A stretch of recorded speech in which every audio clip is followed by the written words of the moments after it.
Good evening. Thank you all for coming. It is Wednesday, July 10th, 2024, 6 p.m. I'd like to call to order the Board of Commissioners regular meeting. City Clerk, would you call the roll? Oh, Do the application? no, I don't want to do that. I did that again. City Attorney Trask, would you please lead the invocation and Pledge of Allegiance? I'd be happy to. Our Heavenly Father, we meet to serve our community, to use our resources wisely and well, to represent all members of our community fairly, and to make decisions that promote the common good.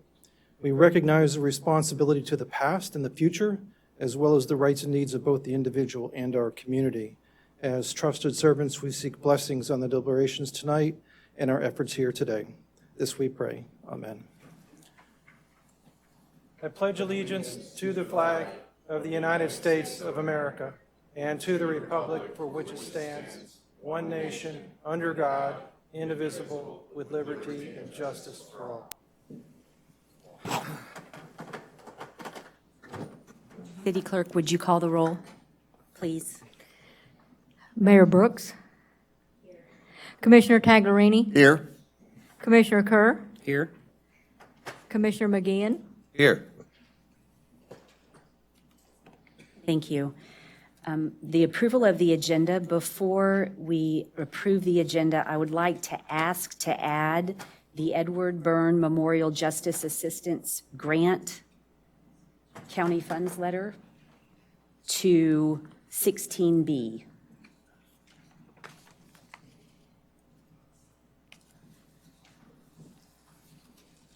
Just need a motion to approve that. I'd like to make a motion to approve the agenda as written with the addition of the grant letter on 16B.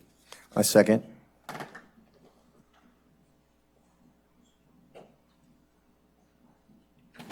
Commissioner Kerr. Yes. Commissioner Taglerini. Yes. Commissioner McGeehan. Yes. Mayor Brooks. Yes. The motion carried 4-0. Thank you. Public comment. Public participation is encouraged. If you are addressing the commission, step to the podium and state your name and address for the record and the organization or group you represent. Please limit your comments to 5 minutes and do not include any topic on the agenda. Public comment on agenda items will be allowed when they come up. If you would like someone at the city to follow up on a comment or question made at the meeting, you may fill out a comment card with the contact information and give it to the city manager. Comment cards are available at the back table in the commission chambers. Completing a comment card is not mandatory. For any quasi-judicial public hearings that might be on the agenda, an affected person may become a party to a quasi-judicial proceeding and can be entitled to present evidence at the hearing, including the sworn testimony of witnesses and relevant exhibits and other documentary evidence, and to cross-examine all witnesses by filing a notice of intent to be a party with the Community Development Director not less than 5 days prior to the hearing. Do we have any public comment? Good evening, Madam Mayor and Commissioners. Chuck Dillon, 529 Lillian Drive. 2.5 years ago, there was a true election. District 1 was won by a large decision. District 2, on Tuesday, voting day, I was ahead by 7 votes. Wednesday morning, I got a phone call from Claire saying that I was ahead by 2 votes, and I needed to go to the Board of Elections to see the votes. On Friday, we went through all the votes. Ray and I were there to the end. He wound up being up by 1. I shook his hand and congratulated him to some extent.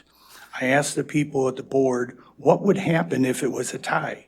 They showed me a deck of new cards and informed me that if it was a tie, we would have drawn cards to see who would win.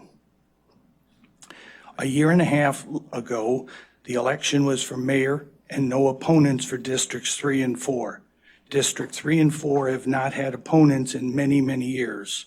I feel we need to do something about the voting issue as to make it more advantageous for people to run in the districts or get rid of the districts altogether and have a mayor and people vote for 4 commissioners.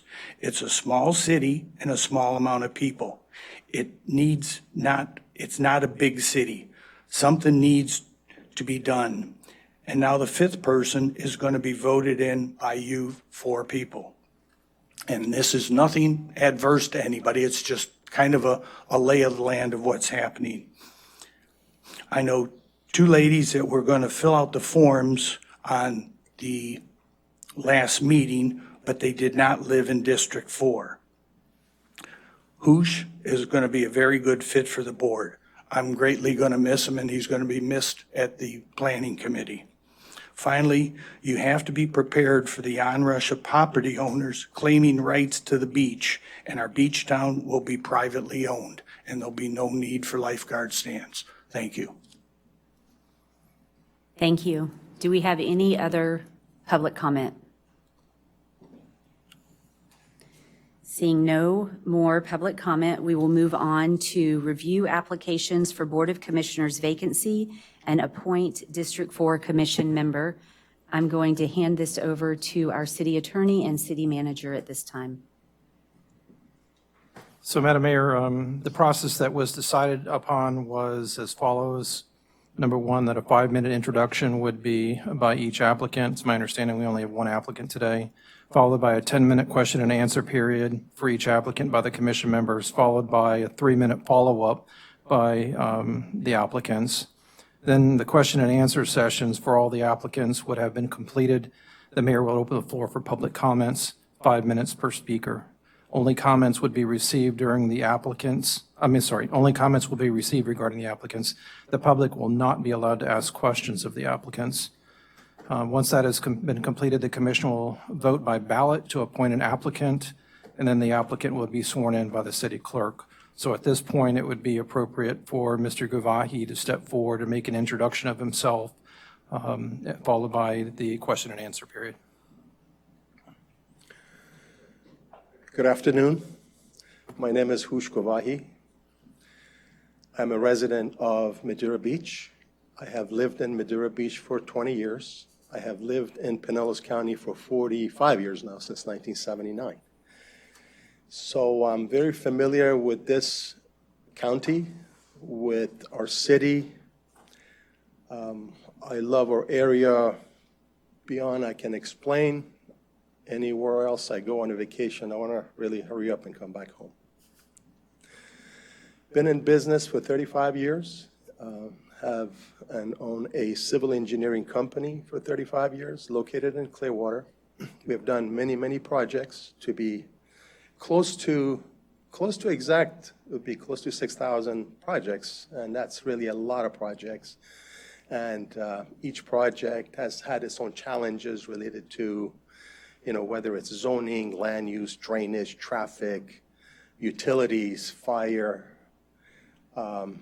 landscaping, things of that nature. So every project has all those challenges, and we have had to overcome those challenges with the governmental agencies, whether it's the county or the state, DOT, DEP, cities. We had to overcome those challenges to be able to get the projects approved and constructed. A typical project that we have done in Madeira Beach is the Marriott Courtyard up here. We have done the Bellarti, for instance, and did the harbor, the area that I actually live in. So it's Snug Harbor. I'm sorry. I don't see the signage often. I just drive by it. So throughout the 35 years, I have served on, I know in the application I put down 16 boards, but it's really 17. I had forgotten the last one, which Mike Roger reminded me of it, and that's the U.S. Patriot Chamber of Commerce that yours truly is the first chairman of that board, and we're hoping to go national with that. So I've served on Pinellas Park Chamber of Commerce for 35 years. I've been the president twice. I've served on a Swift Mud board, Anclote Basin board. I was appointed by Governor Charlie Crist back then, and I was also appointed to Tampa Bay Regional Planning Council. That's also a state board by Jeb Bush. I've served on a USF board in St. Pete College of Business, St. Pete College Board, PACE board. I was on the PACE board for 12, 13 years. I was the chairman also for 2 years. That's just to name a few. So giving back, giving to public is in my blood. I love to give. I love to help. I have no expectations for anything, just to give gives me the biggest pleasure. And that's what I would love to do here alongside the wonderful board here. I just want to be, hopefully, if I'm appointed, God willing, a part of this wonderful board and together make it happen. I know it's all for the citizens of this city. I know it's for beautification. We have sat here, we have listened to our public. They want a walking path. They want it to be walkable. They want it to be beautiful, safe. I have other ideas of my own that I would love to share with you all at some point down in the future, see if you all like that. But it's all about giving back. It's about listening to public. It's all about finding what they need and what they want, and use our experiences to, help this beautiful city that we call home. I also understand the commitment that this job requires. I'm fully committed, whether it's time, whether it's talent, experience, whatever commitment I need to make, I will be there, no doubt. I'll be glad to answer any questions. Yes, now if Mr. Gavahi is done with his introduction, if you have any questions of him, now would be the time to do that. I'll start us off. You give us a lot of material here. Sorry. It's wonderful. But that brings up the first question. Are you currently working with any other boards? Yes. Other than the planning, which you would give up to move into this position? Yes, I am working on several other boards that I'm currently working with those boards, and if there's a conflict, I certainly will pass those conflicts. In other words, this board in here right now has priority, and most boards are like mornings and noons. Okay, so you don't really see a conflict, but I don't see a conflict, and if there is a conflict, I'll be sure that Madeira Beach Board of Commissioners will be first. that rolls into my second question. Have you reviewed the calendar that is actually part of tonight's package? It had been revised a while back, and did you have a chance to look at that and make sure that you don't have any? I assure you that my heart's in the right place, and there is nothing that could come forward to conflict my time spent here with anything else. Great. Well, with your background in engineering, civil and electrical, personally, I think you have a lot to give to the community as we try to figure out sea level rise and our flooding and the sunny day flooding, of course, and best practices. And I look forward to having an opportunity to have those conversations and debates maybe over why things are done the way they're done now and how could they be done differently.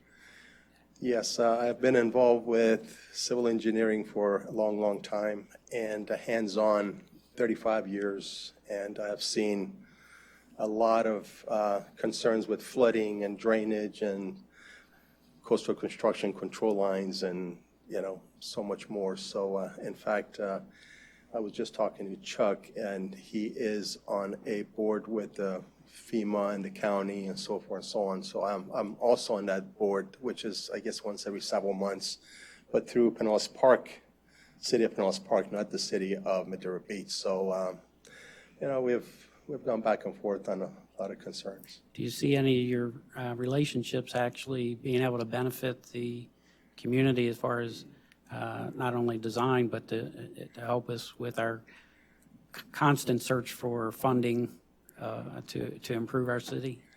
Yes, that's funny you should say that, because as I was driving here, I was thinking of tourism. And the TDC, Tourist Development Council, brings in a lot of money, and they distribute the money with a lot of other cities and towns, and I would like to see if we could tap into that and get some money, because Johns Pass brings in about 2 million visitors every year. And so Pinellas County brings in 10% of the tourism dollars from, in the state of Florida, and that's generally speaking about $11 billion in Pinellas County only. So there's a lot of money that comes in, and talking to, hopefully, TDC, maybe we can be more of an active city with them and hopefully get some help from them. Perfect. Maybe we can get some of those ideas into a workshop. Yes. Start working on that. Thank you, Hoosh. Thanks for, there's so much information here. My pleasure.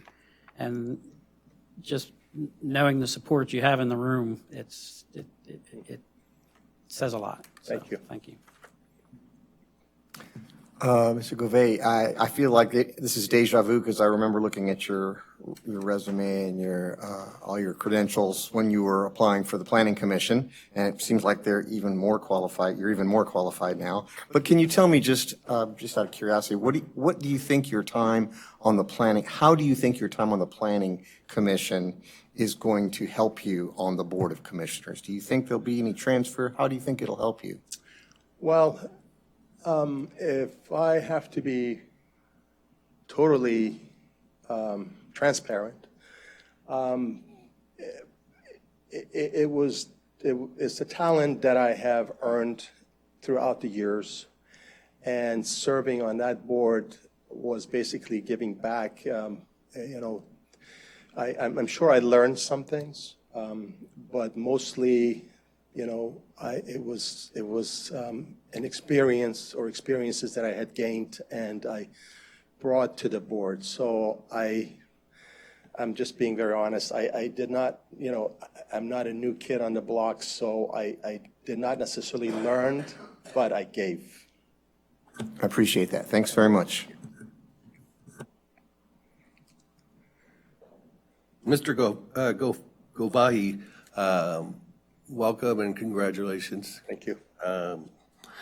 I can tell that you love the city of Madeira Beach. You're at pretty much all the events that everyone else is at. And I actually don't have any questions for you. I'm just looking forward to the future and how you can help the Board of Commissioners for Madeira Beach. It would be an honor. Well, when you go last, everyone else steals your questions. I did enjoy reading your application and do remember reading when you came onto the Planning Commission and we voted.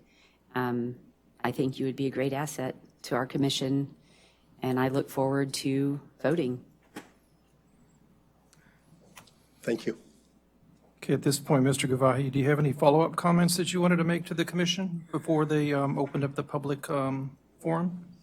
Just wanted to state that it would be greatest honor that I would be given tonight if this board appoints me to that seat. Thank you, sir. So, Mayor, now I would open up the floor to anyone in the public that wants to step forward and make a statement relative to Mr. Gavahi's application. Do we have any public comments?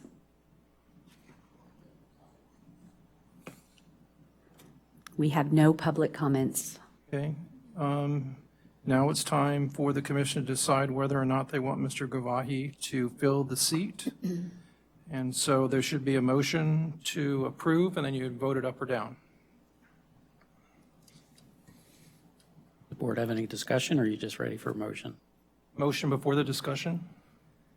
I move we approve the appointment of Hoosh Gavahi to the Madeira Beach Board of Commissioners. I'll second. Discussion. This is the time for discussion then. Any discussion? I mean, Hoosh's qualifications exceed what I think Linda Portal had actually put in for the Planning Commission, and he is a staple of the community. I think everyone in the room, I don't know that we have anyone that isn't a supporter of Hushkavahi, so the talent's there. I think he can help bring the city where it needs to be. Any more comments? I agree with Commissioner Kerr. Need a roll call then? City Clerk, would you call the roll?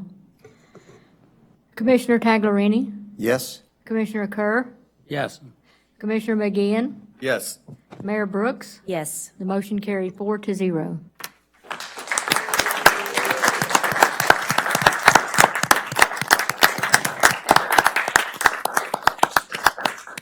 Okay, now would be the time for the city clerk to swear in Mr. Gavahi as Commissioner for District 4.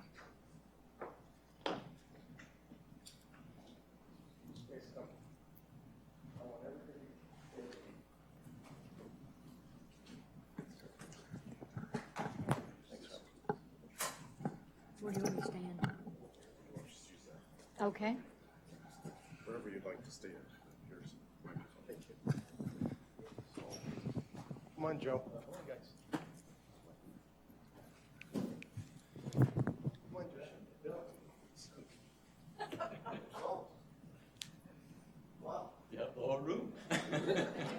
Everybody come forward.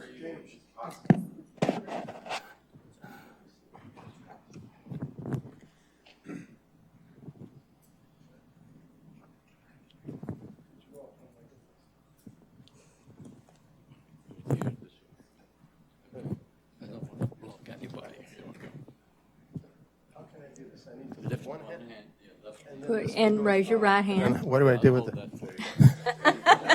Thank you. Raise your right hand and repeat after me. All right. I, Hush Gabayi, I, Hushkavahi, do solemnly swear or affirm do solemnly swear and affirm, that I will support, protect, and defend, and I will support, defend, protect, and defend protect, and defend the Constitution and government of the United States the Constitution and government of the United States and of the state of Florida, and of the state of Florida, the city charter and city codes, city charter and city clerk codes, code, and policies and procedures of the city of Madeira Beach policies and procedures of the city of Madeira Beach and of the Board of Commissioners, and the Board of Commissioners, and that I am duly qualified to hold office and I'm duly qualified to hold office under the Constitution of the state, under the Constitution of the state, and that I will well and faithfully perform and I will faithfully perform the duties of Commissioner District 4, the duties of the Commissioner of District 4, upon which I am about to enter.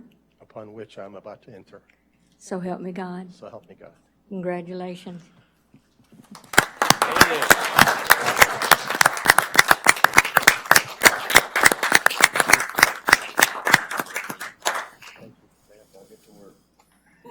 Yeah, take a seat.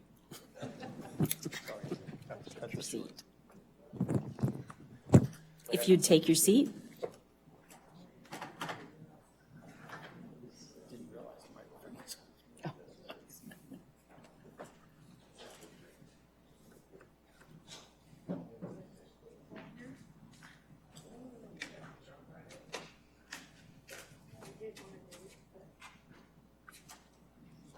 That works for now.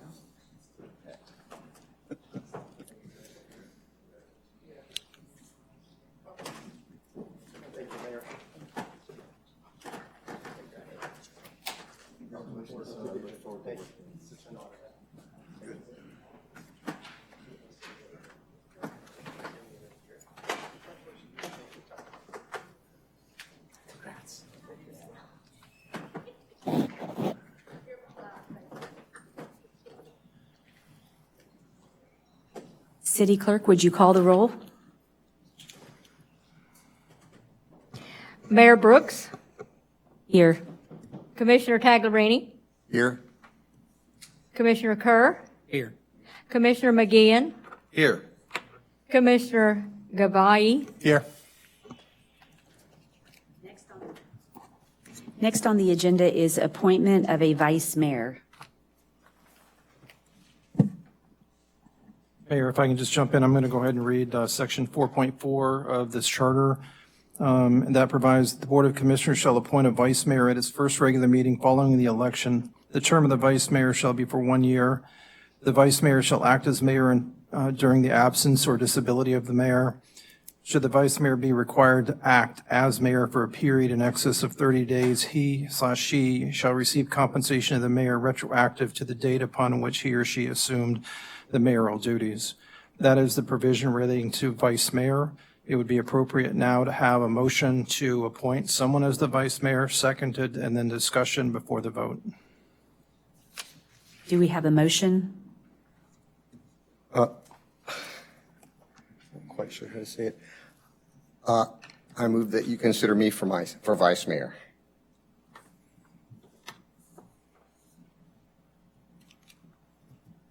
Anyone else?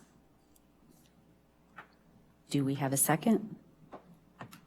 I'll second. Do we have any discussion? I just want to say I've been on the board for 2.5 years now. I'm a little less than 2.5 on my second term. I've attended Robert's Rules, two Robert's Rules trainings. I'm up to date on all my ethics training. And I've also already received my work schedule and through July, and there's only 2 conflicts, and I'll know them well in advance. And so I think if the occasion did arise where I had to serve as mayor, I think I would do a good job. Any further discussion? So we're talking about July in 2025? Or July? Yes, I have my count. Yeah, sorry. Yes, through July of 25.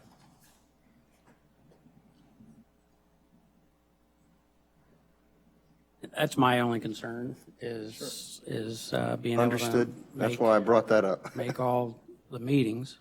That's my, I don't know how it is, how typically,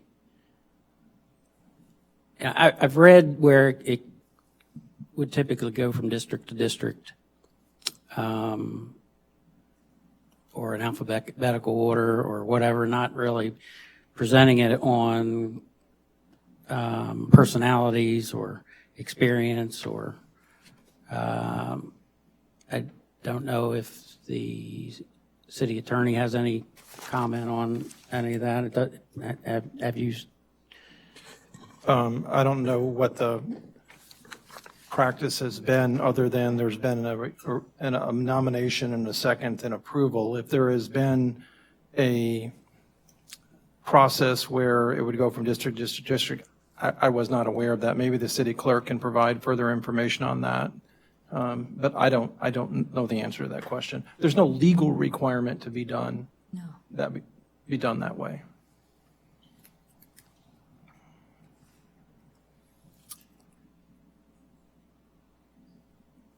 City clerk, Commissioner yeah. Tagliarini, I think you would make a great vice mayor. Looking forward to continue working with you, and you have my vote. Thank you. So I'm going to only say one thing. Well, it's probably not one thing, but my own, and it's not a concern, it's more of just that you missed 2 meetings in a row that we did not know you were going to miss. And when you missed those meetings, we had sat up here and talked about moving around schedules. And I would hope that that would not happen again. If you're referring to the last 2, I did advise city manager well before. So I'm not referring to that. I'm referring to, we sat here as a group and discussed moving schedules so that we would not be without as much as possible. It didn't become a topic. I think it warrants to say that if you're going to take a vacation and be gone for 2 consecutive meetings, that's a discussion we should have on the dais so that we could have accommodated moving. We couldn't have moved both of them, but we possibly could have moved one so that we would not have had so many meetings with, I'm not criticizing. I'm not saying that I don't support you being vice mayor. I'm just saying it warrants being said. It's been said to me by several residents, just to bring it up and have it out there and something to think about in the future. Understood. Thank you.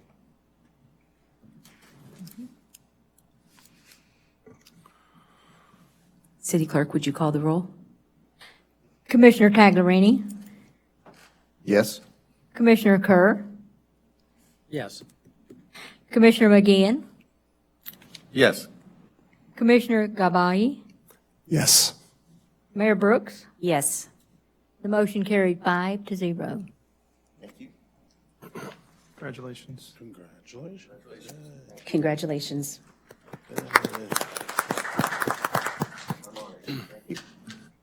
Moving on to proclamations, we have no proclamations. We'll move on to presentations. We have no presentations. So we will move on to approval of the minutes for June 12th, 2024 BOC regular meeting, June 26th, 2024 BOC budget workshop meeting, June 26th, 2024 BOC special meeting minutes. Do we have any comments? I've read the minutes. I don't have any comments. Do we have a motion? I'll make a motion to approve the minutes as written for the 3 meetings listed. A second? City Clerk, would you call the roll? Commissioner Kerr, Yes. Vice Mayor Taglerini, Yes. Commissioner McGeehan, Yes. Commissioner Gabai, Yes. Mayor Brooks. Yes. The motion carried 5-0. Moving on to public hearings. Ordinance 2024-08 fences. This is the first reading and public hearing. Mayor, I'll go ahead and read that ordinance by title only. This is ordinance 2024-08, an ordinance of the City of Madeira Beach, Florida, amending Chapter 110 zoning, Article 6, supplementary district regulations, Division 3, landscape, fences, gates, hedges, and walls of the city's land development code to provide further information on definitions and applicability of division, to include the vision triangle, amend front, side, and rear yards, and include fences around swimming pools and location and height of fences, hedges, and walls, and add nonconformity section, providing for conflict, providing for codification and severability, and providing for an effective date. That was the first reading of ordinance 2024-08 by title only, and I think that Mr. Petraglia is going to provide you with the staff memo. Yes, hello everyone, good evening. My name is Joseph Petraglia. I've been with the city for a little bit over a year now. And if you can recall, we brought this to the April 24th BOC workshop. And then since then, we brought it to Planning Commission, and they have since recommended we bring it here for approval. Since we brought it to the workshop, everything has pretty much remained the same. There's only been 2 changes, which I will bring up. The first change is with the building line definition. Originally, we had discussed in our BOC workshop meeting to change the building line definition to match the setback in the zoning district instead of the what we look at now, which is the actual building, since it varies from structure to structure. And after recommendation from the Planning Commission, we decided to still do the less restricted of the 2. So for non-conforming structures, if the structure is further out than the zoning district setback, the side yard would be considered. Side yards usually get higher fences than front yards or rear yards on the water. So the less restrictive of the 2, whether it be the setback in the zoning district or the structure, would be what we use. And that's how we worded it here. The next change would be something that we thought about after Planning Commission approved it, and that would be, it's not reflected here, it's something we'd like to add, but it's with the definition of grade. Grade means a reference plane representing the average of finished ground along the exterior edge of the, and we want to add higher side of the fence, hedge, or wall. And the reasoning behind that is because with a lot of houses, sometimes the elevation is different from neighbor to neighbor. So that kind of gives us a clear definition that we would measure from the higher of the two sides. So like if there's a swimming pool, you're required to have a 4-foot fence, and that would be measured from the higher of the two sides. So if one house is 2 feet, hypothetically, it probably wouldn't be 2 feet taller, but hypothetically, if one house has a grade 2 feet taller than the other and they want to put a fence along the property line, it would be 4 feet from the higher side for the swimming pool. So that's something we wanted to add there. And then the only other change from when we brought it to the BOC workshop is not shown here because it's something we took out.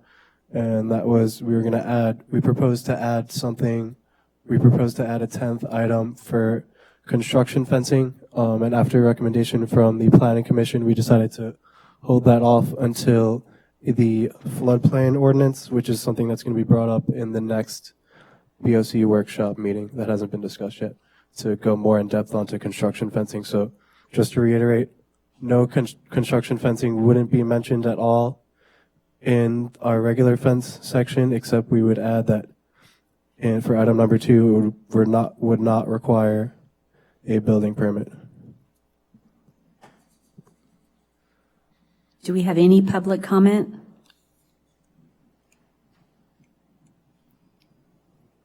Commission? I'll start us off.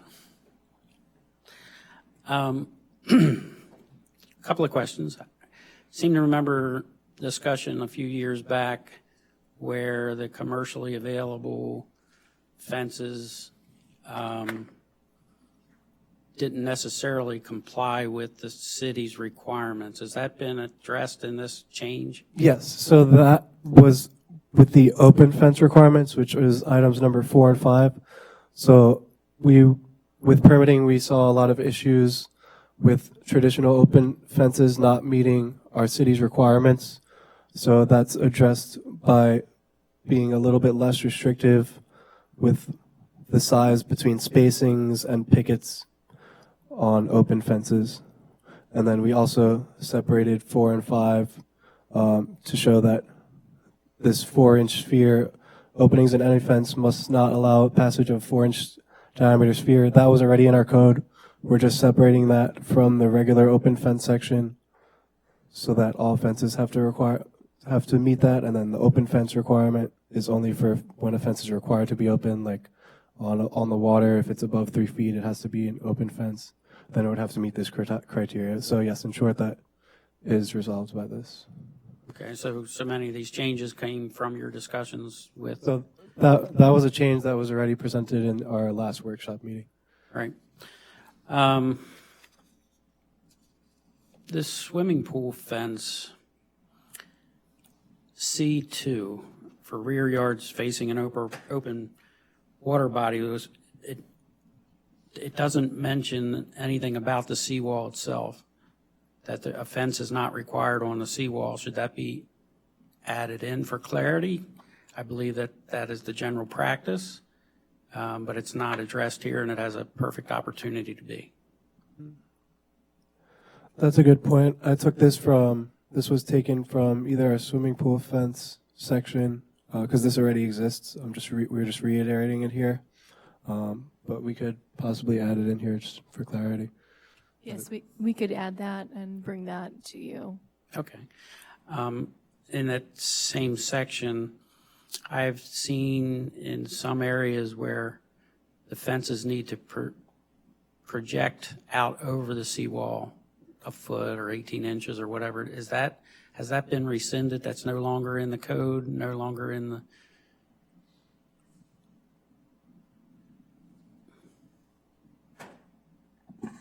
Commissioner, you said that the fence was near the seawall? No, or it needed on- to extend, as it comes down your side yard, it needed to extend beyond the seawall.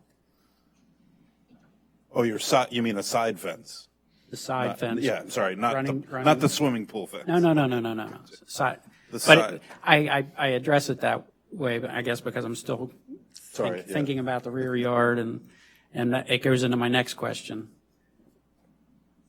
So does the fence on the side of the property need to extend to the seawall or beyond? Past the seawall. Past the seawall. Beyond. Thinking that might be in chapter 14. Let me see.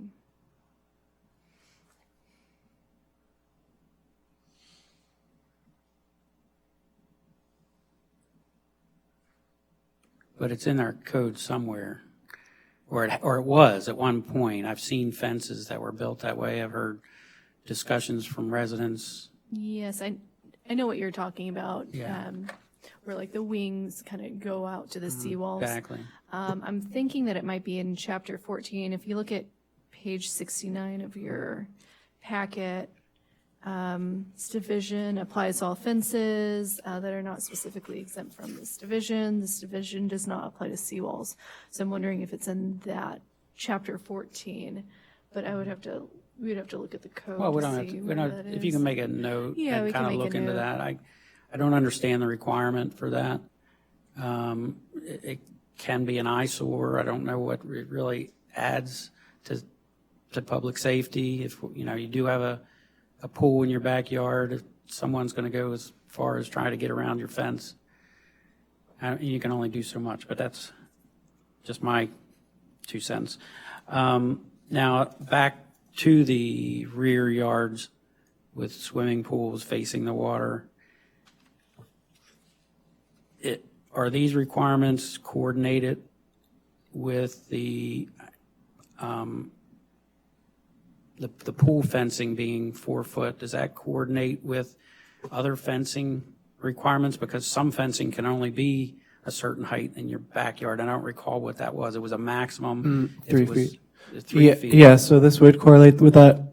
And just to be clear, none of the changes we're proposing are to change any of the height requirements. They're more to put them out there. So you're correct that a maximum of 3 foot of fencing is allowed in rear yards facing the water.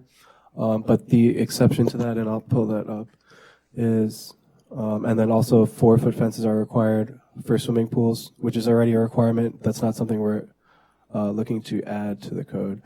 But if location, height. So height, if you go to 110.447B, rear yards, 3 rear yards facing water.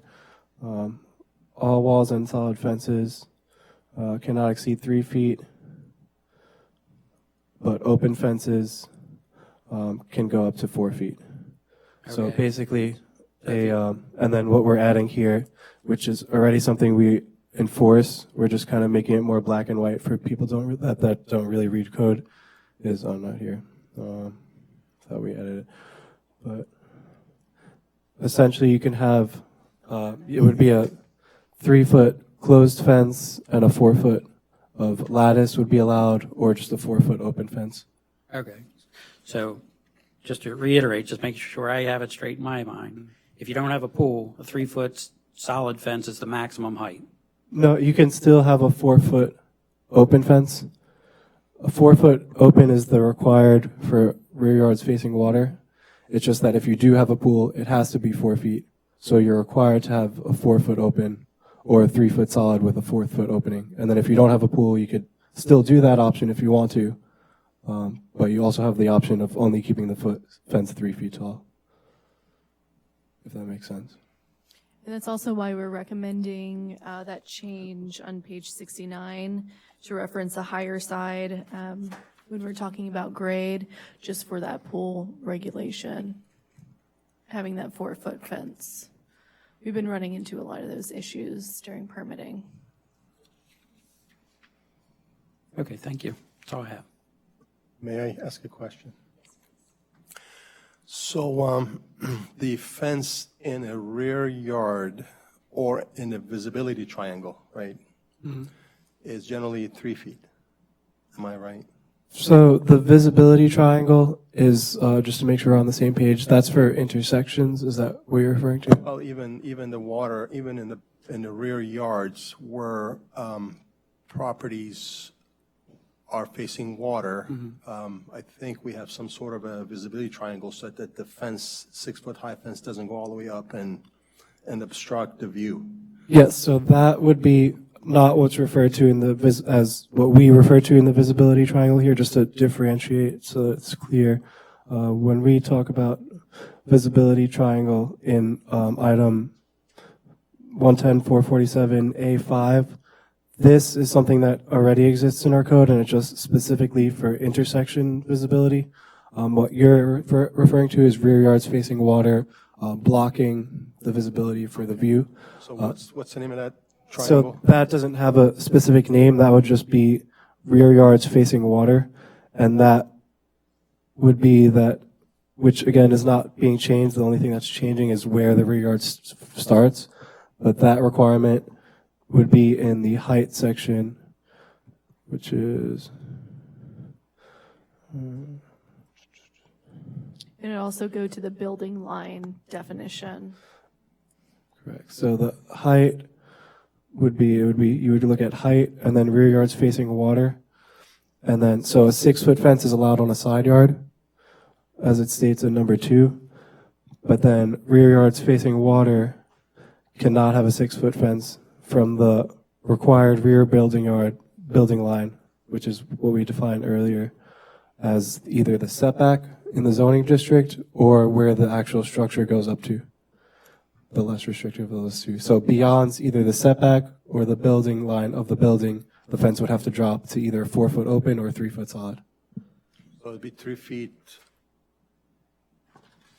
beyond the building line of the building, all the way Yep. to the seawall, and maybe a foot beyond that. So what is your, I'm sorry. Yeah. So as far as the dimensional requirements of the height, there's no triangle that you require. You just basically put that fence, 3-foot fence from the building line all the way to the seawall and stop. And then if you have a pool and that pool is abutting, in other words, the fence of the pool is 4 feet, and that's within, can that be within inches of that 3-foot? It can be, or typically what we see is they'll just do one fence along the property line.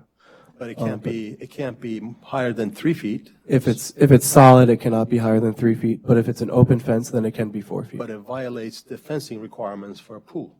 A pool fence has to be 4 feet entirely enclosed. Correct. So if the pool fence is abutting the property line, and that fence has to be 4 feet, and then now you have a 3 feet you have to deal with, there's a conflict there, I think. So there, you're allowed to have a 4-foot fence on the property line. It's just that, and this is not something that's changing at all, but just so that we're on the same page, there's allowed to be a 4-foot fence on the property line in a rear yard facing water. It's just that the tallest foot of it has to be open fence. And that's something that is already in our code, and is not changing. Right, so that was my confusion. It was 3 feet maximum solid, regardless whether you had a pool or not. Anything above 3 feet, if you have a pool, has to be open for visibility. And that pool enclosure isn't necessarily a pool enclosure. It's a backyard enclosure so that no one can gain access to your pool without going through a gate that will latch by itself on a spring-loaded latch, either from the street or from the neighbor. It's mostly for children's Yes. safety. Yes. The pool is, the fence for the pool. Right, but you don't have to have a double fence, one on the Correct. property line and then another one around the pool itself.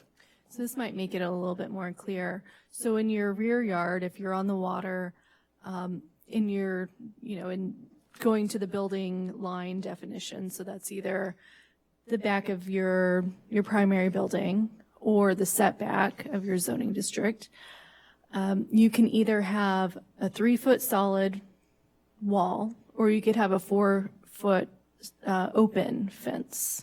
One option would be 3-foot solid and then 1-foot open. So you basically have 3 options there in your rear yard. Now, if you have a fence, obviously you have to have a 4-foot fence. And if you have a pool, you have to have a 4-foot fence around that, around your rear property. Why don't we make that 4-foot fence all around so we won't be in conflict of the pool? You know, if the fence in the yard, rear yard is 4 feet, it's consistent with the pool and we won't have to worry about it. Instead of 3, change it to 4. Well, you're allowed, even if you don't have a pool, you can have a 4-foot open fence in your rear yard. And also, I kind of, so that's currently how the code reads. That's not something we're proposing to change, although if you're proposing to change that a 4-foot solid would be allowed, that's not something we currently allow, so maybe, I don't know if that was what you're referring to, but also I just wanted to highlight, although that's already the requirement, we're proposing to add a section C2 on page 72 that kind of tries to explain that a little bit better, because I have this discussion with a lot of residents that it doesn't clearly say, well, it says there's a pool, it has to be 4 feet, but you're only allowed 3 feet if it's solid. So this item that we're adding here kind of tries to explain that a little bit better.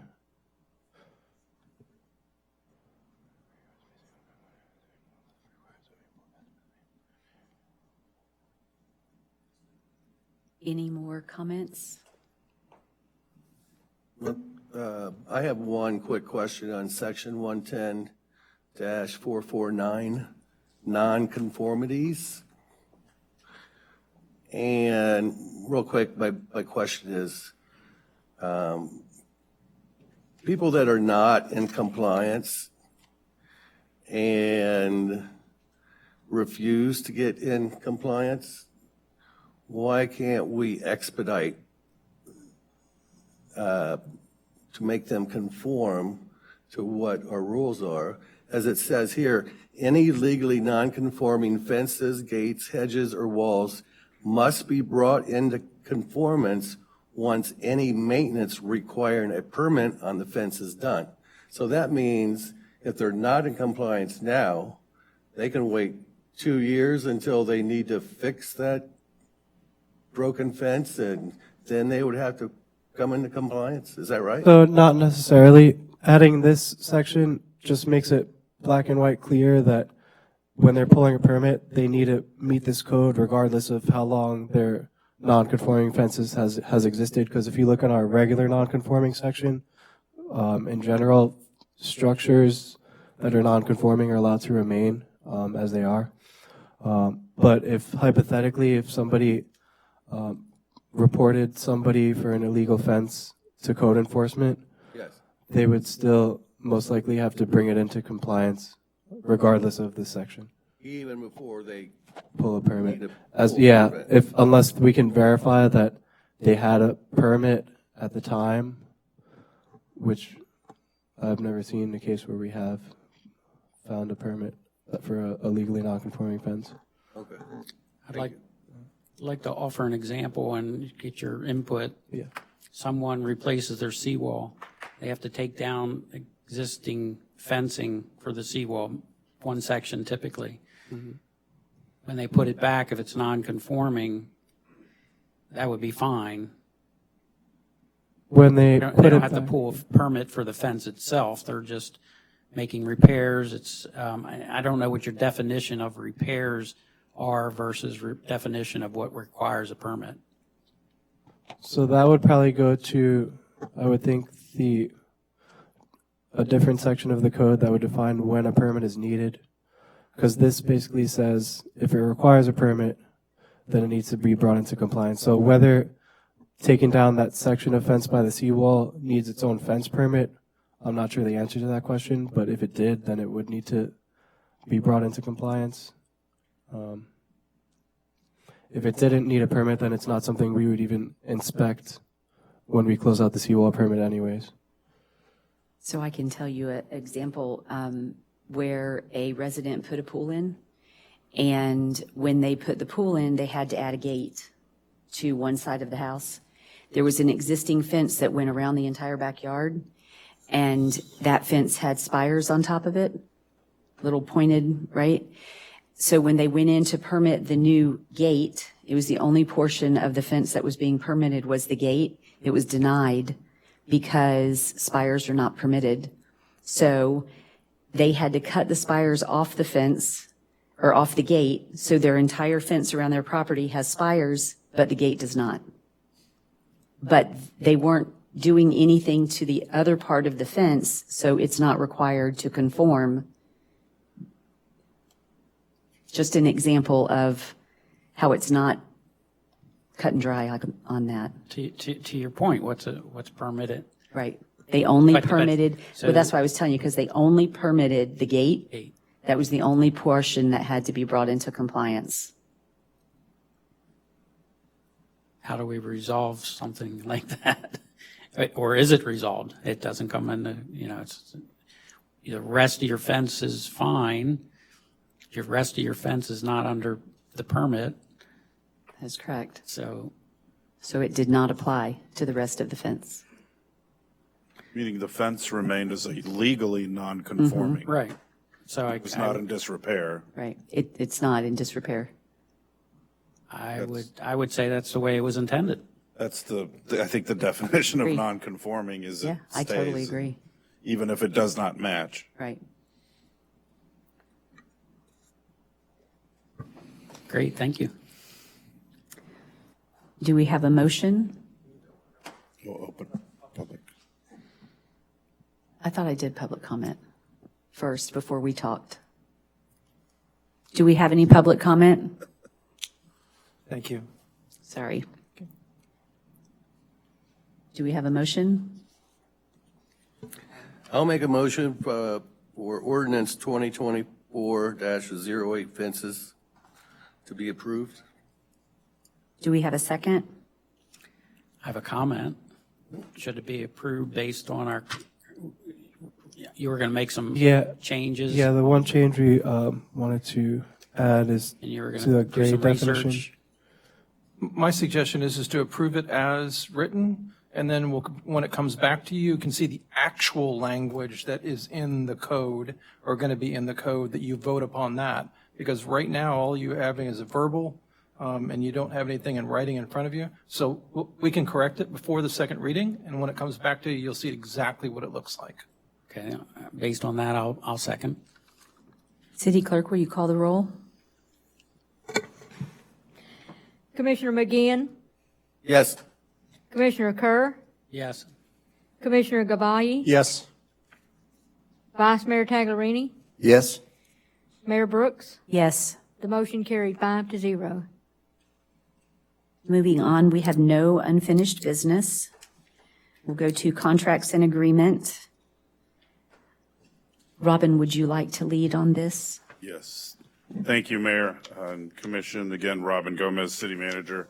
Item A is to approve an agreement with, a consulting agreement with RSC Insurance Brokerage doing business as Risk Strategies Company, the Gearing Group, to perform a human resources compensation and classification study.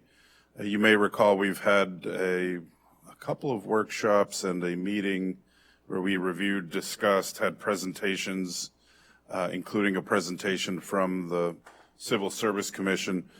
This study or this item to approve the consultant would be to take a look at our HR practices, our compliance with federal, state, local laws regarding classifications and compensation of employees. For example, ensuring that we are properly classifying exempt and non-exempt employees, among other things, as well as to ensure that we have properly classified, that the job description's responsibilities meet the job that is actually being performed. So it would really kind of look at a comprehensive look at our pay structure as well as regulatory matters referencing, as I stated, compliance with, for example, the Fair Labor Standards Act. So we issued an RFP or RFQ, excuse me, had 8 replies. Staff went through, reviewed the replies. The Civil Service Commission reviewed the responses, and we are recommending that the city proceed with the firm, the Gearing Group, although they're RSC Insurance Brokerage doing business as Risk Strategies Company. Happy to. Do we have any public comment? Please come up.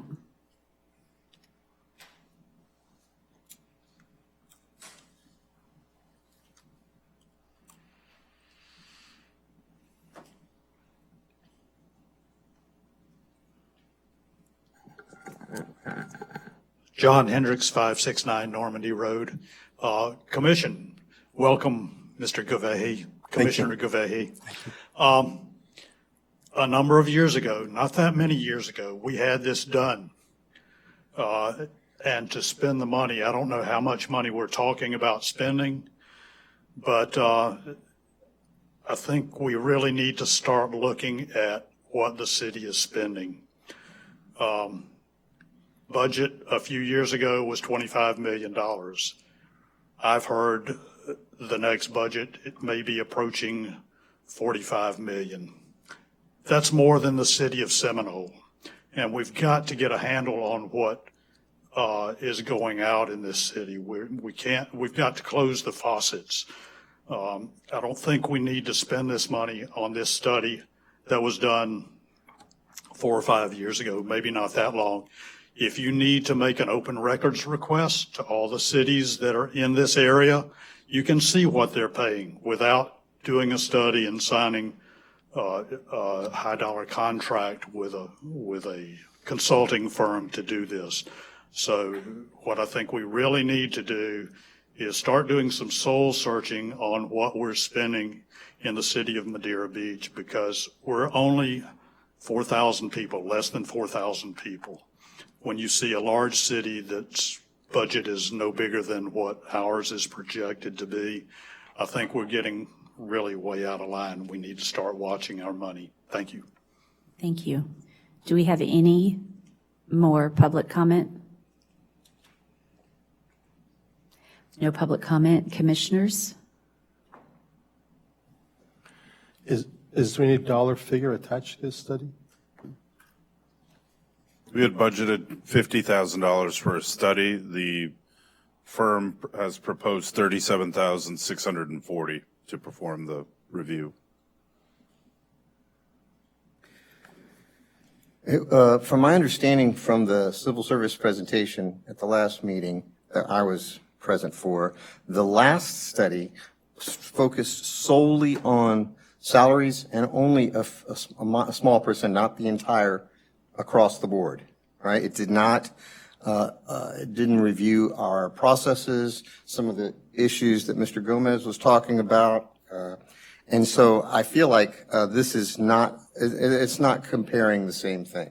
This is a more exhaustive, and once we get it done, we'll be on target for running our city according to the states and all the compliances that are necessary for employment for our city. So who determines this study is needed? If we don't do this study, what would be the adverse effect of not having this study done? We have not had a comprehensive comparison of salaries relative to other cities. We can do that. It would just require staff time to do that. There have been significant changes due to COVID in terms of salaries and increases and adjustments, really nationwide, but specifically in local governments. We would review all of our, continue to review all of our processes to make sure that we do comply. But that would be an internal review, and we're not experts in in Fair Labor Standards Law, we don't have a human resources department because we're so small. We have probably about a third of an FTE that primarily focuses on your basic HR functions, including myself, which is onboarding, just your basic compliance, your payroll, et cetera, having orientations. But in terms of the much more detailed functions, we could do that. It would certainly take us a much longer time. But again, we're not the experts. Salaries, we would determine our salaries relative to other cities. We could do that. And this really came out from a few years ago, really the last 2 years, from the Civil Service Commission wanting to make sure that our personnel processes and everything that we do are as they should be and really in compliance with all federal, state, and local laws. If I could add to that, the Civil Service Commission really went through this with a fine-tooth comb with all of our practices, and it was their recommendation from our board, Civil Service Commission, that we get this done. And the Civil Service Commission also researched a lot of the companies that would do such a thing, and only brought us a couple or 3 or 4 to be evaluated. So this Garing group was one of their recommendations.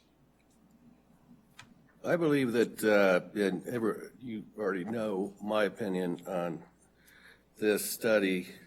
I don't believe the city should spend the $37,640 this year.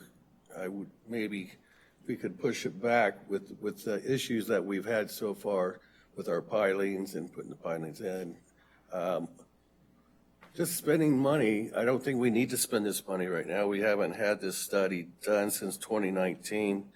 And even if you guys, the board agrees to do the study, that the $10,000 is for the job descriptions.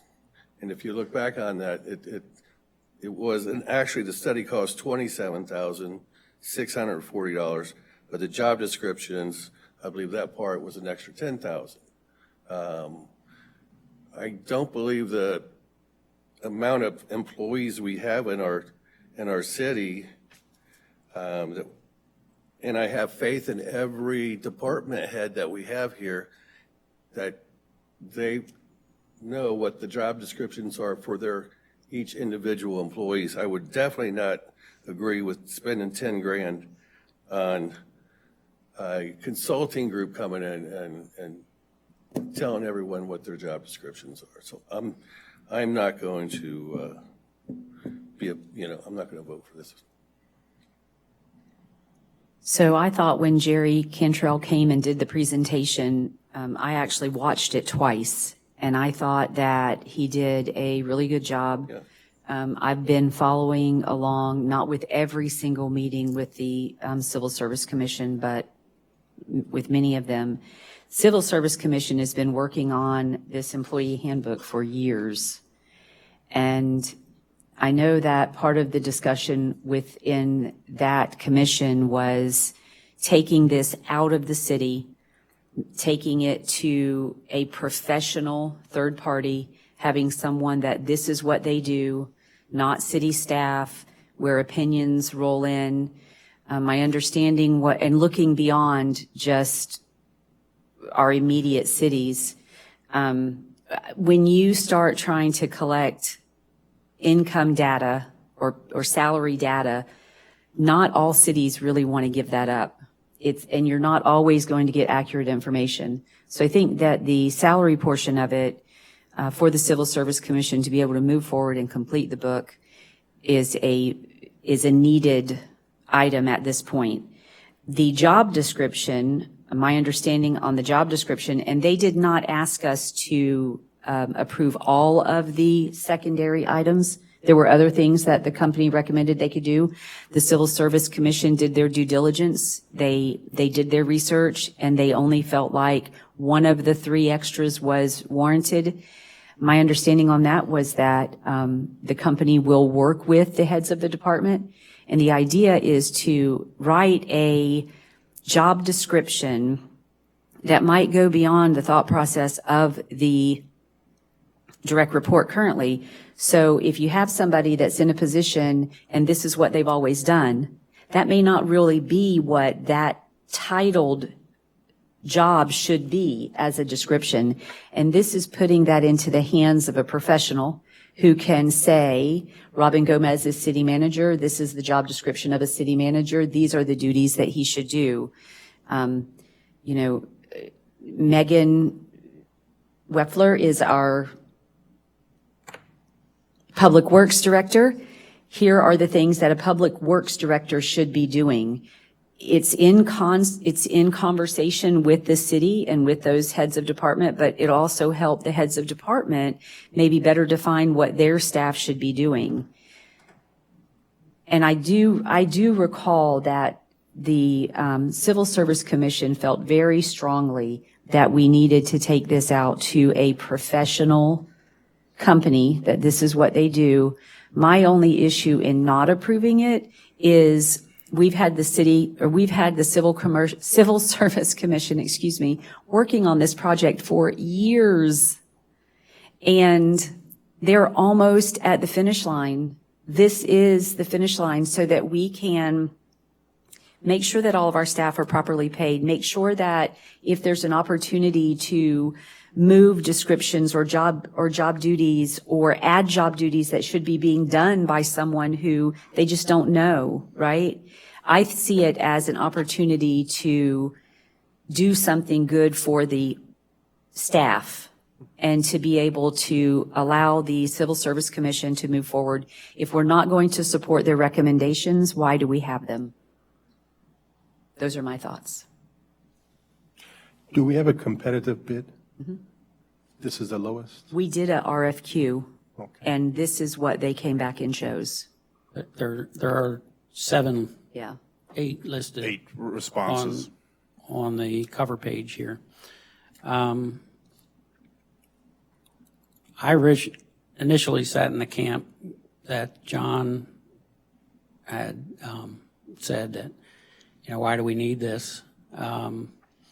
At that initial meeting, we asked Clara to send us the 2019 study that was done, and it was awful.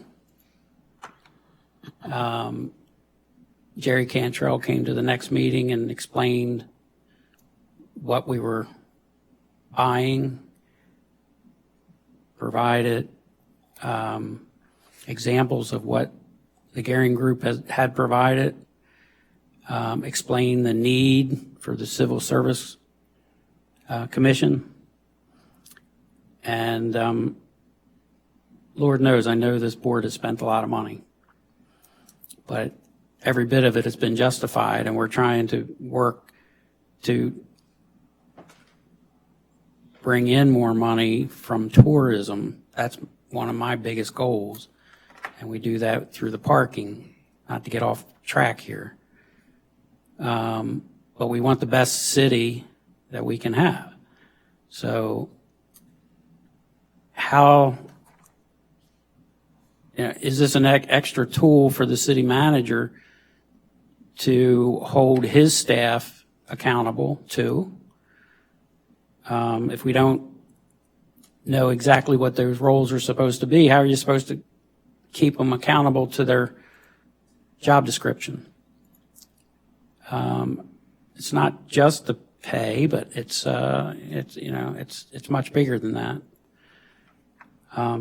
So with Jerry's presentation and by reading the 2019 report, which was, I've already said what I thought of that, I would support this measure and support our Civil Service Commission, who they don't draw a salary. They put in their long hours, and I think it's justified for the full 37.6.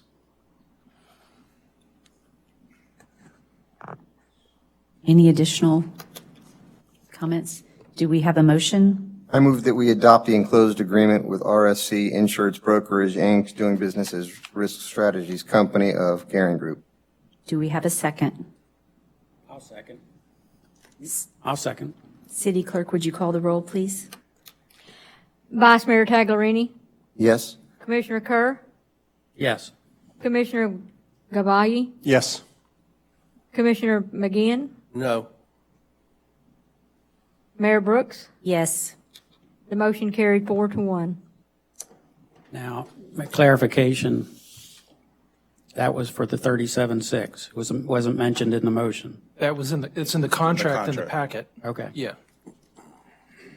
We'll move on to item B. Thank you, Mayor and Commission. Mayor B, invitation to bid number 2024-05, purchase an ADA restroom trailer. Public Works Director Megan Wepfer discussed this item at the workshop. This is for the construction of the bathrooms at Archibald Park for that project. While during the construction, we will need to, well, not sure if we need to, but we're going to provide temporary bathroom facilities because the structure will be unavailable for the park visitors. So when they began their research to look for alternative or temporary bathroom facilities, it became clear that we needed to issue a bid for the equipment that we were either going to lease, rent, or purchase. So we began that process. We issued a bid. We received 3 replies. And then staff went through and reviewed all 3 of them and went through the entire process looking at the criteria and then made a determination to choose one of the 3, which is what Ms. Wepfer brought up at the last meeting. In that time period, we realized that one of the one that we're recommending is part of a Sourcewell, purchasing program, which is what Ms. Wepfer listed during the workshop at the very end of the agenda item. It is listed in the memo for this agenda item. So we are really requesting for you to approve to proceed with the listed vendor, and which is NIU or New Toilet.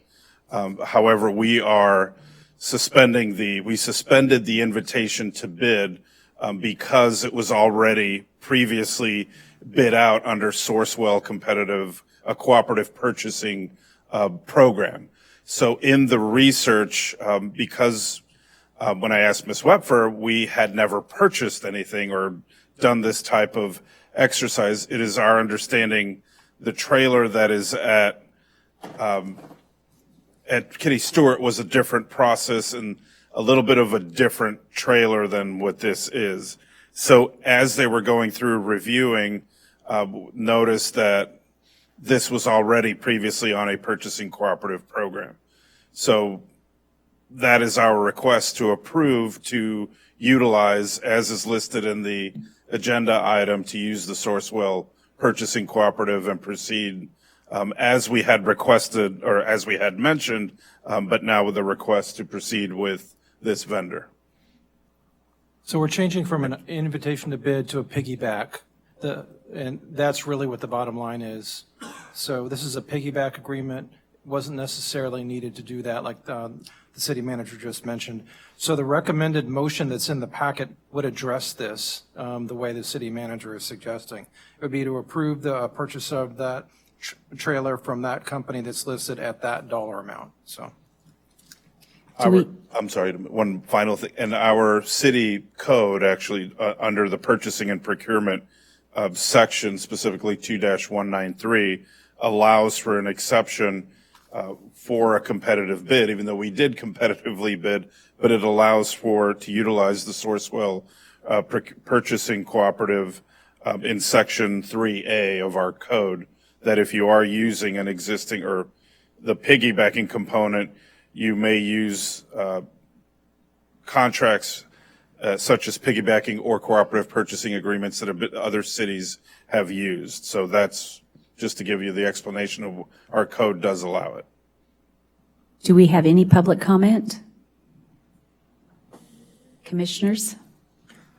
I just want to confirm and validate that even though the recommended company is more, that's a bigger beach, and that has the differences in that they provide are drastic, and I think that's the level we need at Archibald during this time. And it seems like we're going to buy it.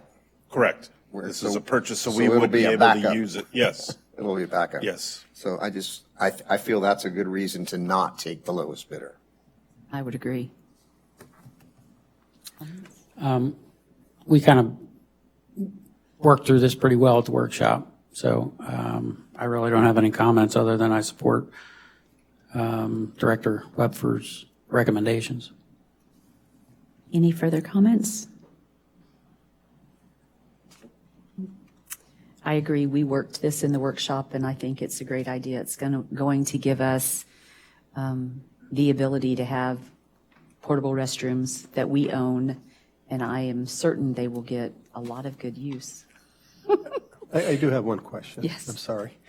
When we are not using this facility, where would we be storing it? Do we know? Well, in our public works yard over at the marina, until such time as we erect a building to house all of our public works items. When Megan came to the workshop, she gave us quite a few examples of where they would use this after Archibald is done. Yes. Not, It won't be stored for a yes, long time at a time. but it probably won't be. The city has so many activities going on that this trailer would be able to be pulled over to Rock Park and used when we had any kind of event going on. It could be taken down to Johns Pass when we're doing something. It could be taken many places that we're currently doing events and having to bring in a couple of porta potties, be used for baseball season, lots of different things. So Interesting. Thank you. One last comment. We are, just to confirm, we're looking for grants for this and for the previous, for the Gearing Group Civil Service. Absolutely. Just always want to confirm. Thank you. So do we have a motion? I move that we approve the recommendation to move forward with the purchase of the NIU toilet for the amount of $56,900, who is also on the Sourcewell Purchasing Program for government agencies under contract number, and you can see it there. Do we have a second? Second. City Clerk, would you call the roll, please? Vice Mayor Taglerini, Yes. Commissioner Gabai, Yes. Commissioner Kerr, Yes. Commissioner McGinn, Yes. Mayor Brooks. Yes. The motion carried 5-0. And now we'll move on to the Snack Shack concession agreement. Yes, Mayor and Commission, as we discussed at the workshop, we have one remaining 2-year renewal for our concessionaire agreement, also at Archibald Park. The concessionaire United Park Services is our food, beverage, beach, sundry concessionaire that utilizes the structure at Archibald Park. The agreement, again, it's in your agenda packet, is to extend the original agreement adopted in 2019, renewed in 2021, for its final 2 years through July 31st of 2026. All the conditions in the agreement remain the same. The monthly rent that we do receive from the concessionaire from United Park Services will increase 5% each year.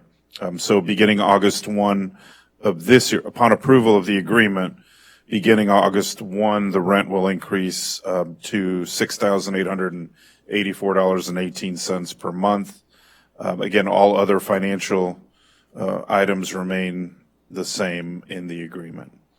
They are on there's an increase in the bathroom, and I apologize I did not mention that. They currently pay us $1,300 a month. We'll increase that to $1,500 a month. United Park Services, the concessionaire, is current on all other all other payments and compliance with the agreement. Before the conclusion of the second year, so sometime in likely the late winter of 2026, we will issue an RFP for the next agreement. And we may be bringing back some options, such as perhaps a little bit of a longer agreement or for a longer total, time period, including any extensions to obtain, or we will propose that whoever we choose based on who the response is, a longer agreement so that they can likely add enhancements, improvements, both in the services that are provided and likely the facility. We have not budgeted capital for the actual structure. We're going to look to do that in the next couple of years. I mean, other than the bathrooms that I stated, which are part of the agreement, but something that we're starting with. So the actual structure, such as possibly being repainted or other items to offer other food options, just certain things, and thinking about concessionaire agreements and what we could have. As you're aware, I believe it is very highly utilized. They have some extremely busy times of the year, and it is only one of two facilities that are directly adjacent to the sand in our city that currently provide food and beverages. And not to mention it has a pretty nice view when you sit on the deck. And also they've been allowing us to use, well, it's city property, but they've been allowing us to use it for a variety of events, and we'll continue to do that. Also, the U.S. Park Service has, upon the commission approval of the extension, they stated that they are in agreement with the 2-year extension. Do we have any public comment? There's no public comment. Does the commission have any discussion? I have a question. We're in FEMA zone, and typically we can't increase the value more than 50%. Is that considered as a part of your overall calculation? For the actual structure? Yes. Well, we're only renovating the bathroom. Okay, so that is not coming anywhere close to No. 50%. One other thing, and it's just an observation. I've visited, obviously, the Archibald Park quite often, and there's an old statue to this, I guess if this is north, would be to the south of the building, and it's kind of hiding through the shrubs, and it looks kind of old, and it hasn't been cleaned. Now, I'd be willing to go ahead and clean it, but it just seems to me we should pay a little attention to it. We'll take a look at it. Yeah. Yeah, thanks. Thank you. One last comment on the restroom facility. When it's not in use, should we consider some sort of tarp or something to keep the sun off of it? Or I don't know if that's available or if it's warranted based on the construction. It's supposed to be outside, but just as a... Yeah, it's an outdoor unit. Yeah. But yeah, we'll look into it. But so are cars, but you see them tarped up all the time. Florida sun is brutal. Sure. Just a thought. Yep. Thank you. Any more comments?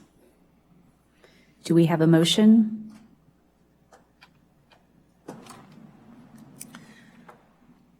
I'll move that we go with the staff recommendation to approve the second amendment of the original concession agreement with United Park Service, Inc. for the concession services at Archibald Park. Do we have a second? I'll second.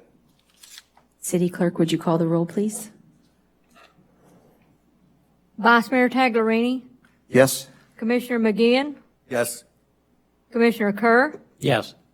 Commissioner Gabai, Yes. Mayor Brooks. Yes. The motion carried 5-0.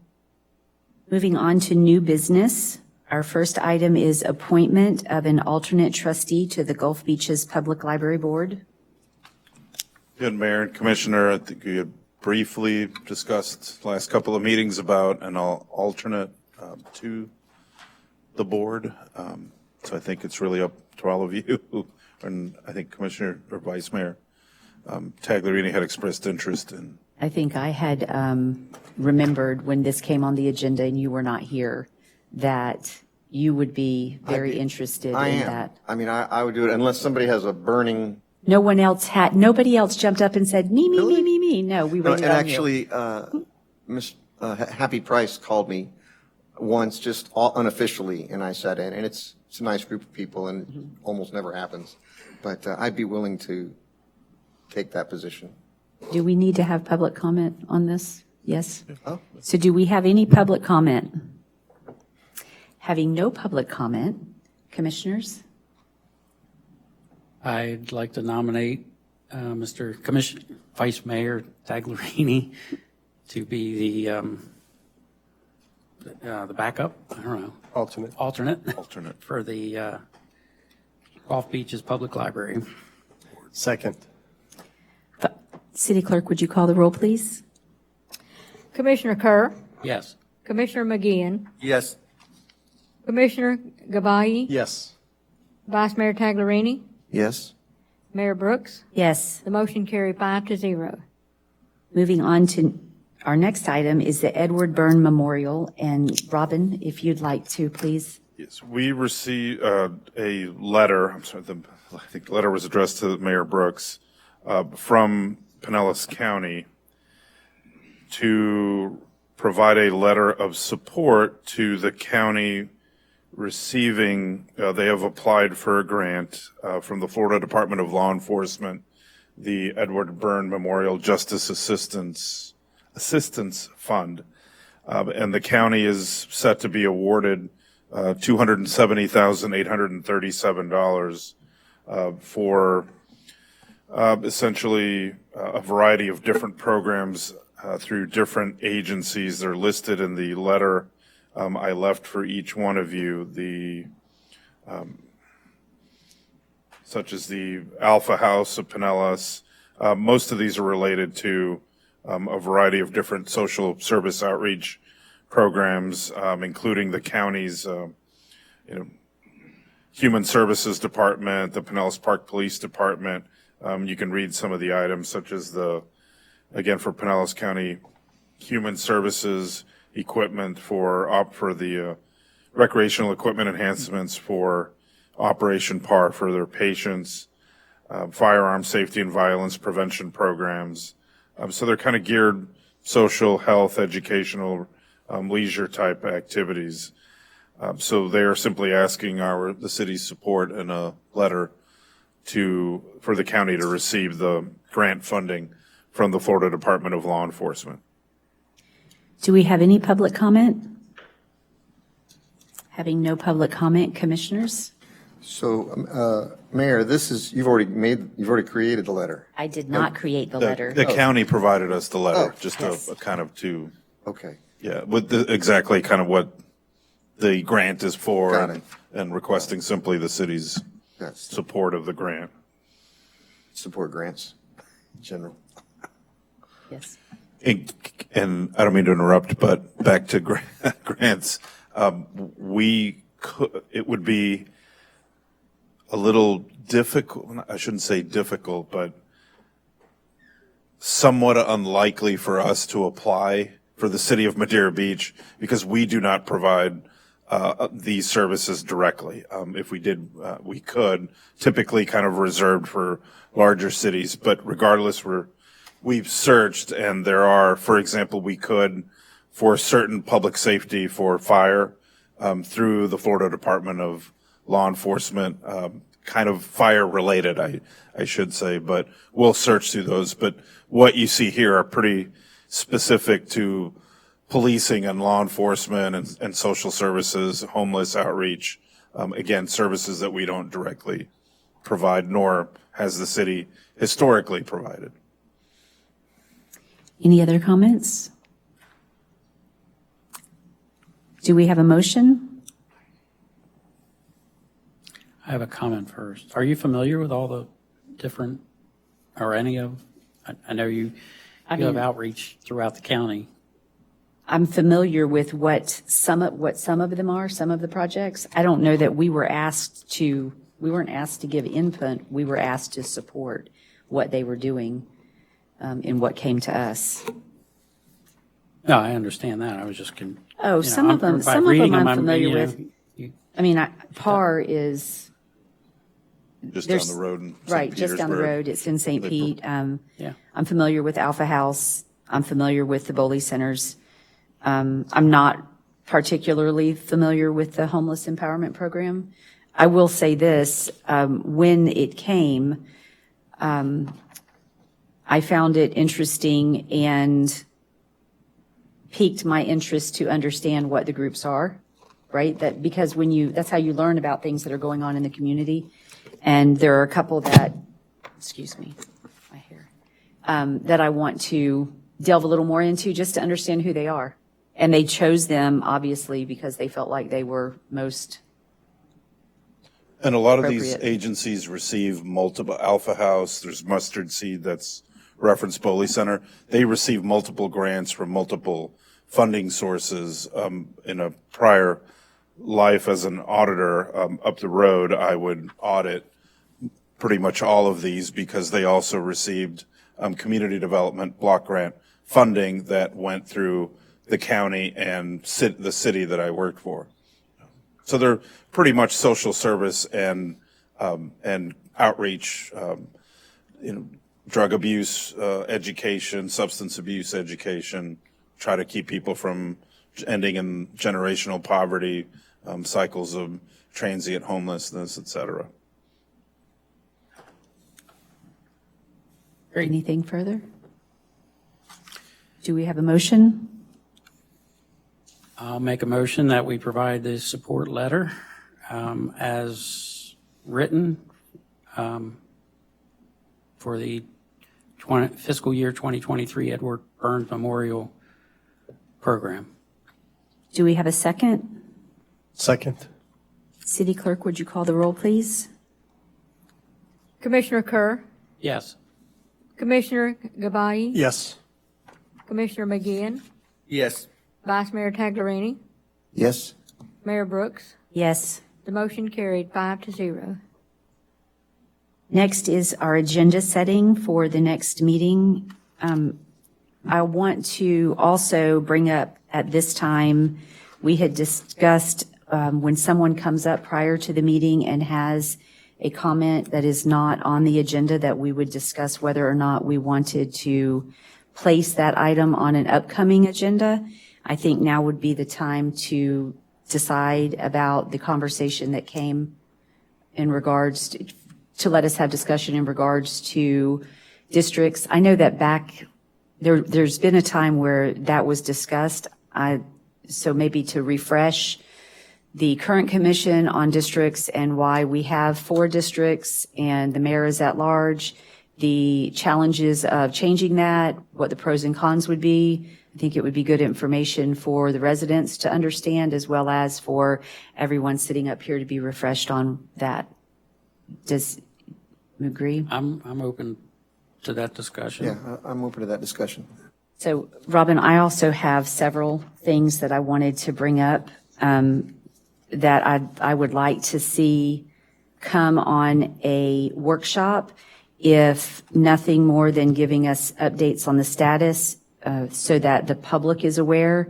One is the Court of Honor, the boat docks at Rock Park, the Kitty Stewart Park bathroom, and then I would like us to, not necessarily at our next workshop, but in a coming workshop, to have a discussion and added presentation in regards to the undergrounding commercial utility project that is going on that is not complete. And maybe Duke Energy would be willing to attend that. I know that Megan had tried to get them and they've been resistant to that. And also at that time to talk about residential undergrounding, what that looks like, how Duke Energy is involved, and what the cost is. When we talk about that, I think it's important that everyone starts understanding if we were to go down the road of residential undergrounding, what that would look like and how it would move forward. And again, I think Duke Energy plays a big role in all of it, and it's important. I've had several questions on where that project is on Gulf Lane, Gulf Boulevard, and knowing, right? So if we could give an update, and again, hopefully Duke Energy would be kind enough to come and participate. If I might? Yes, please. No, great ideas. One thing I'd like, and it doesn't have to be on this next workshop, but what's through the news, not only here, but any of our beach communities, it was highlighted with the caddies. What are the rights of our beaches, public versus private? If the properties are, their property lines are extending automatically down to the mean high water line, then how much of that can be regulated by the city or any municipality? If it's private property, can it be regulated? If it's not private property, why can't we regulate it? As long as it's a blanket regulation, not specifically to one property. So I'd like to have that discussion. I know that that's going to take some research, so it doesn't have to be on the next one, but I think it's something that we need to discuss and understand, and that's a big one for me.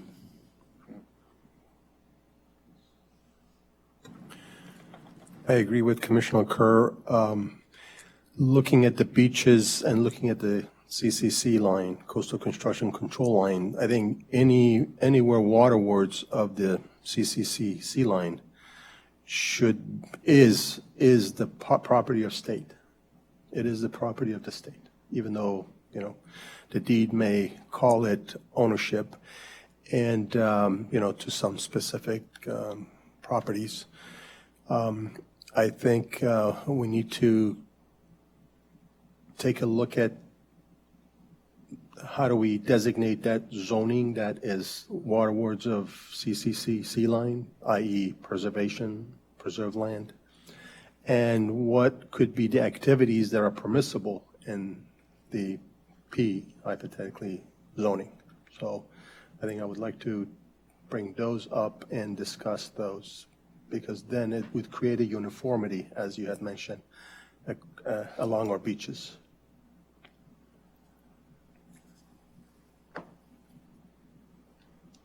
Do we have any? Oh, one more sorry. quick thing also. The last meeting we had when we talked about the safety hazards and water safety, and there was quite a group of residents here. One of the ladies that lives around 140th, and she had a great idea, expressed concerns,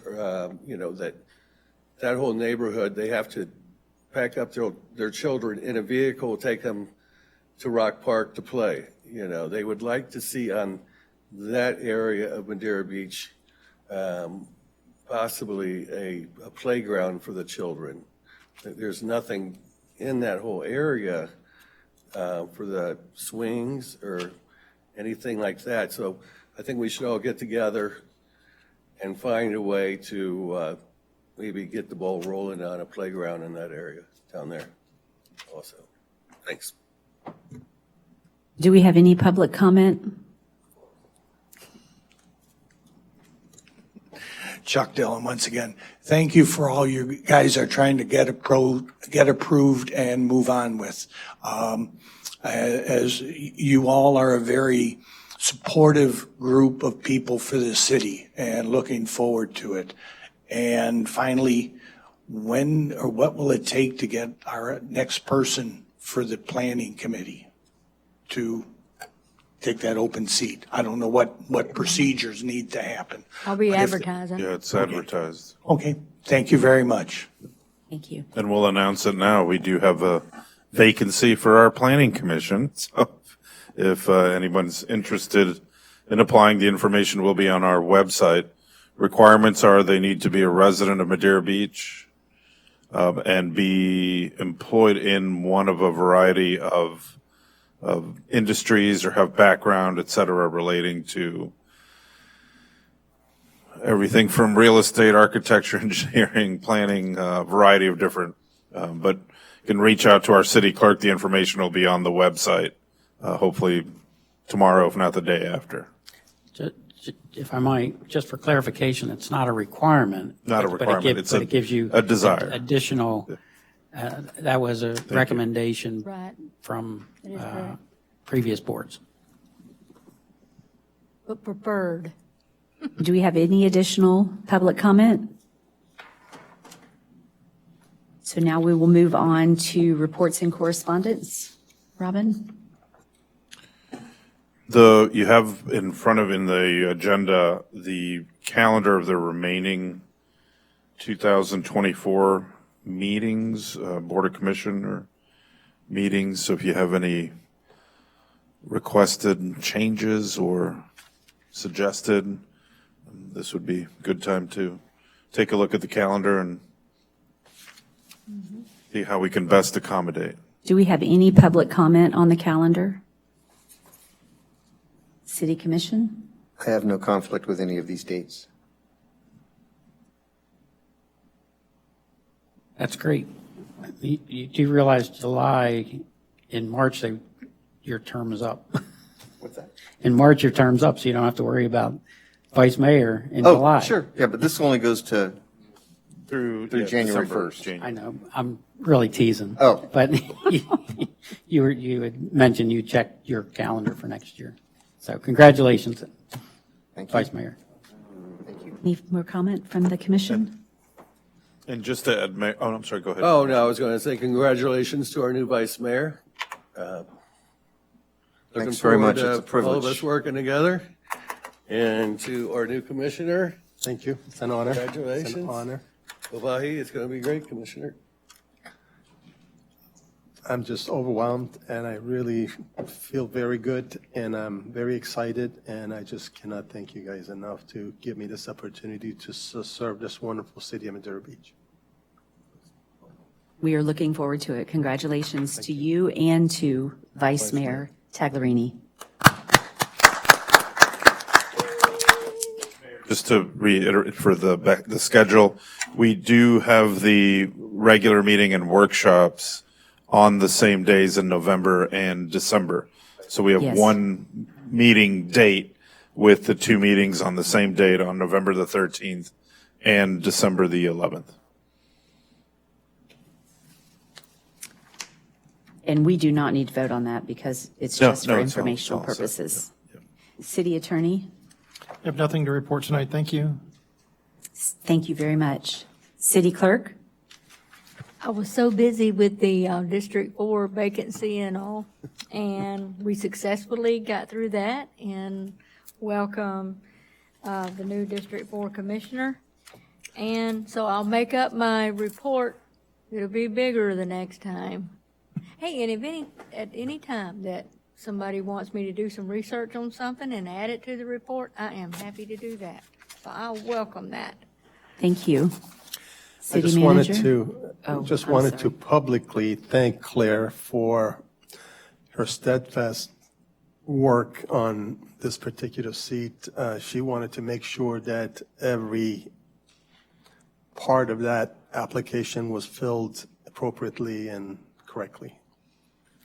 Thank you.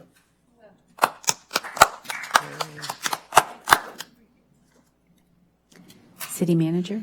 Thank you, Mayor. And this, for all five of you, a week from today here, we will have the ethics training, kind of to comply with the annual requirement of, I don't know if it's 4 hours, 8 hours, It's 4 hours. 4 hours of ethics, but it'll be here in the chambers. And we will have lunch. And it begins at 9 a.m., I 8 don't think a.m., so. 8 a.m. It's or in our not. calendar here. We will remind you. Wednesday. They do allow us to do that remote as well, Yes, don't you they? can also You do just that have to remote. sit in front of your computer. I will not attend in person, but I will sit in front of the computer. Yes, a week from today It's here. 10 to 3:30. 10 a.m. to 3:30 p.m. Yes. that'll be here. And then also beginning that day out here at Rock Park from Wednesday through Saturday, we will be hosting an NSA, National Softball Association Youth Softball Tournament, which is like essentially a World Series. So youth softball. So it'll be busy out here Wednesday, Thursday, and Friday, just so all of you and the public's aware. The park will be quite busy. We're hoping that the weather holds out and they can play softball. And then later our next meeting will be in 2 weeks, the workshop at 6 p.m. But prior to the workshop, we will have our next budget workshop, so at 4 p.m. here at the Chambers. And then on the 26th of July, we will have our final Friday at Johns Pass Village. So, and again, welcome, Commissioner Gouvet. Very excited to have you on, and it's great to have a full council. So, Pleasure. very much appreciate that, and we will get together and go over everything about the city that you always wanted to know, but didn't You think of asking, maybe. And you think you know a lot? Just wait. The real fun begins. Yes. Yeah. And congratulations, Vice Mayor Tagliarini. And I think that's all I have for now. Thank you all for your continued support. And with that, it is 7:50. We are adjourned.